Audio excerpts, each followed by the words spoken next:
Jadi jamaah ada sebuah cerita tentang bagaimana seorang lelaki, subhanallah ya. Kakak kelas sana cerita dulu. Bicara nikah nggak harus punya pekerjaan tetap. Tapi tetap bekerja. Biasanya kan orang tua bingung ngelihat, nah itu calon suamimu kerjaannya belum tetap, nah kata dia. Dia kerjanya serabutan. Alhamdulillah yang penting mau bekerja. Rizki itu tidak harus dengan bekerja jamaah. Subhanallah, ada rizki dari arah yang tidak disangka-sangka. Yang orang gak akan berpikir, ya Allah kok bisa fulan dapat rizki itu. Itulah Ar-Razzaq Dzul Quwwatil Matin. Kembali ke cerita bagaimana seorang lelaki ketika dia mau melamar seorang wanita. Itu subhanallah. Perempuan itu setiap dilamar oleh laki-laki, yang lamar ini orang-orang sukses jamaah. Semuanya mundur. Karena apa? Karena orang tuanya ketika datang itu lelaki melamar ditanya, mau dikasih berapa anak saya? Di sini berapa pasarannya Ustaz? Nah, nggak tahu Ustaz. Berapa pasarannya di Banjar jamaah? Berapa? 30. Ada 50. Iya. Oh, yang 50 yang bagus jamaah. Nah, astagfirullahaladzim. Jadi 20 yang pertengahan gitu. Masya Allah. Tapi memang ada mahar, itu ada mahar standar jamaah. Setiap kampung itu punya standar yang berbeda-beda. Dan itu diperbolehkan dalam agama, nggak ada masalah itu. Umpamanya umumnya 30 juta. Sudah, orang tuanya tanya mau dikasih berapa. Bingung mau dikasih berapa, ini anaknya orang kaya. Akhirnya mundur semua. Datanglah seorang pemuda, dia dengar tentang anaknya fulan ini. Anaknya orang kaya ini. Dia ngomong sama sahib-sahibnya, anak mau melamar dia, siapa tahu diterima. Ya Allah, orang yang lebih sukses dari kamu mundur, apalagi kayak kamu. Nah, punya kayak, ya bismillah kan, siapa tahu diterima. Berangkat dia melamar. Ini tidak harus cinta, tapi cocok. Berangkat dia. Sampai ke sana ngobrol sama calon mertuanya. Sama ditanya sama calon mertuanya. Mau dikasih berapa anak saya? Apa kata calon mertua? Kata calon menantunya, Bapak minta berapa? Oh Allah jamaah. Ini jamaah. Kamu jual saya beli. Minta berapa? Masya Allah. Karena dia memang maklar jamaah.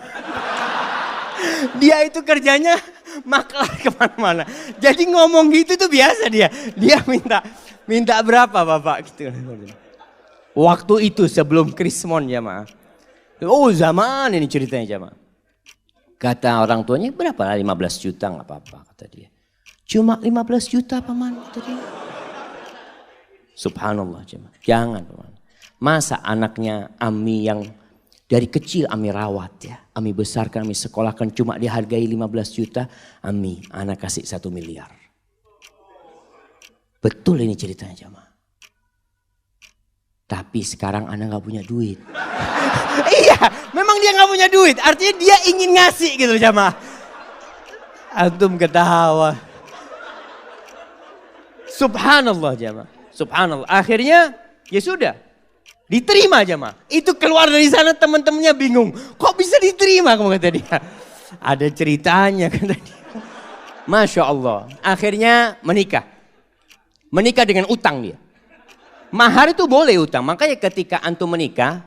Kan orang tua mengatakan maharnya sekian tunai atau utang. Walaupun anak gak pernah dengar yang utang jemaah ya. Karena yang disebutkan maharnya itu cuma 100.000, 1 juta, seperti itu. Padahal kadang-kala maharnya di zaman sahabat itu, maharnya itu 1 kebun kurma. Isinya 400 pohon. Berapa miliar itu jemaah. Nah itu bisa utang. Akhirnya menikah. Setelah menikah tetap kerjanya serabutan dia ya. Maklar, jual ini, jual itu. Dia punya utang 1 miliar. Subhanallah jemaah. Suatu saat dia cerita, mertuanya ini ngobrol sama menantunya yang kaya-kaya. Cuma 1 yang miskin jemaah. Yang kaya-kaya. Ngobrol masalah durian jemaah. Oh Masya Allah durian yang enak, durian ini, itu macam-macam. Akhirnya si menantunya yang miskin ini minta izin. Paman, ana mau keluar dulu sebentar ya, kata dia. Akhirnya dia keluar rumah. Ke tempat sohibnya, pinjem duit 20.000. Ana pinjem duit 20.000. Buat apa ini? Mertua ana kepingin durian. Dia beli durian, jemaah. Dia bawa. Sampai rumah masih ngobrol durian ini, jemaah. Dia ngomong, paman, afwan, ana gak bisa beli yang bagus. Yang mudah-mudahan ini enak buat paman. Itu mertuanya langsung jatuh cinta sama menantunya nih, jemaah. Yang kaya raya cuma ngomong doang, durian. Ada langsung beli, jemaah. Subhanallah, jemaah. Antum itu kalau jadi menantu yang bener. Mertua ngomong durian berarti kepingin durian. Masya Allah, jemaah. Ini akhirnya nih menantu jadi menantu kesayangan. Sampai kakeknya, istri dia itu, neneknya. Pernah suatu hari karena sayangnya sama ini menantu ya. Baik menantu ini. Cuma duitnya memang gak banyak. Tapi dia mau kerja. Makanya ketika itu dia mengatakan lupa. Salah satu yang diucapkan kepada calon mertuanya nih. Paman, ana sekarang gak punya duit. Tapi alhamdulillah Allah kasih ana akal bisa berpikir. Allah kasih ana lutut, ana bisa berjalan. Ana insya Allah akan lunasin hal itu. Subhanallah. Sampai suatu hari dia dipanggil sama neneknya istrinya. Kata neneknya, nak. Nenek ini punya duit 500 juta. Nenek mau kasih buat kamu. Subhanallah, jemaah. Si menantu malu, jemaah. Janganlah nenek. Nenek kalau mau kasih ke cucunya nenek. Biar nanti anak pinjam, anak putar duitnya. Masya Allah. Antum ketawa. Ini laki-laki terhormat, jemaah. Artinya dia gak mau terima. Dia nanti mau pinjam sama istrinya. Kalau sudah punya istrinya dia bisa pinjam. Masya Allah, jemaah. Akhirnya diberikan kepada istrinya, duitnya diputar, dia lunasin 1 miliar, jemaah. Maka carilah laki tadi yang gak harus punya pekerjaan tetap. Masih banyak masyarakat Indonesia itu yang berpikir kalau cari pasangan hidup yang pegawai. Yang sudah punya gaji tetap. Jangan sama orang yang baru usaha kecil-kecil nanti bangkrut dia katanya. Kalau pegawai kan ada jaminan nanti. Ada jaminan masa tua macam-macam. Lah, nggak harus. Maka itu kriterianya. Allah Subhanahu wa taala mengatakan, "In yakunu fuqara yughnihimullah min fadlih. Wa ankihul ayama minkum wassalihin min ibadikum wa imaikum in yakunu fuqara yughnihimullah fadlih." Kalau mereka orang-orang fakir yang kalian nikahkan, Allah yang akan cukupi. Ini kejadian lain. Ada seorang wanita menikah dengan seorang lelaki karena dia sukses. Subhanallah, ketika suaminya bangkrut, minta cerai. Padahal sudah punya anak. Karena dia berpikir mau hidup senang dengan kekayaan. Wallahi jamaah ketahuilah. Kebahagiaan itu tidak didatangkan dari luar. Kebahagiaan itu tuh bukan di rumah yang mewah. Bukan di mobil yang mahal. Lah. Kebahagiaan itu sesuatu yang ada dalam jiwa antum. Nerima. Irda bima qasamallahu lak takun aghnan nas. Kata Nabi SAW, ridholah engkau dengan apa yang Allah berikan kepadamu. Engkau akan jadi orang paling kaya, kata Nabi SAW.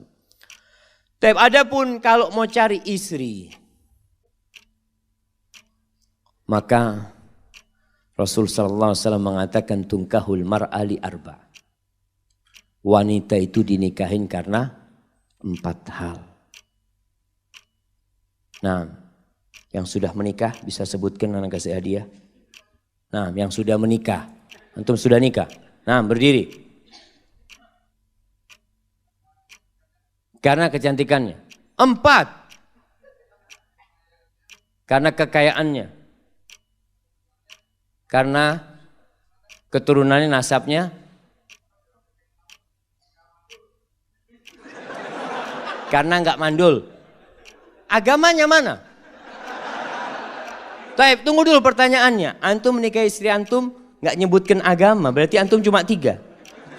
Kenapa antum nikahin istri antum?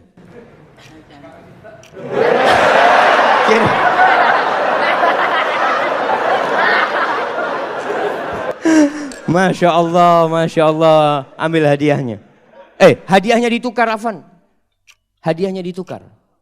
Karena dia menikah, karena cinta, anak kasih keluarga sakinah. Masya Allah. Bismillah. Alhamdulillah jamaah. Ada yang menikah karena cinta. Apa yang menyebabkan dia cinta? Wallahu a'lam. Bisa jadi karena cantik. Istri antum mudah-mudahan cantik. Tapi ingat, kecantikan itu akan hilang. Tapi kalau cinta yang ada di hati kita tidak akan pernah hilang dengan izin Allah SWT. Kata Nabi SAW, tunkahul mar'atu li arba' limaliha wa hasabiha wa li jamaliha wa li diniha. Karena kekayaannya, sebagian orang mengatakan, alhamdulillah ana mau cari perempuan kaya Ustaz. Kenapa? Ana sudah lama hidup susah Ustaz. Paling nggak bisa numpang hidup nyaman dengan hartanya istri. Ada. Janda nggak apa-apa janda. Ada yang seperti itu jemaah. Maka antum jangan heran ketika melihat anak muda menikah janda sama umur. Dia umur 20, istrinya umur 35. Janda punya anak 2. Nggak apa-apa, mungkin karena hartanya dia menikah. Yang kedua, karena nasabnya yang mulia. Keturunan Raja Banjar. Masya Allah. Yang ketiga, karena kecantikannya. Ini normal orang menikahin wanita karena kecantikannya. Yang keempat karena agamanya.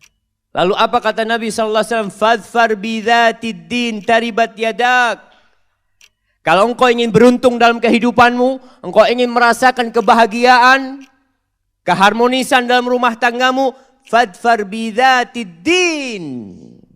Berbahagialah engkau mendapatkan agama, mendapatkan wanita yang agamanya baik. Seperti tadi kita bicarakan, ada standar minimal perempuan baik secara agama. Apa? Apa jemaah? Melaksanakan kewajiban. Ini yang pertama.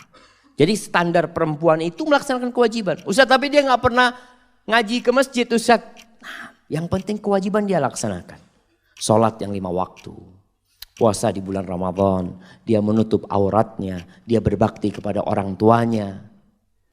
Maka standar kewajiban ini paling minim harus ada.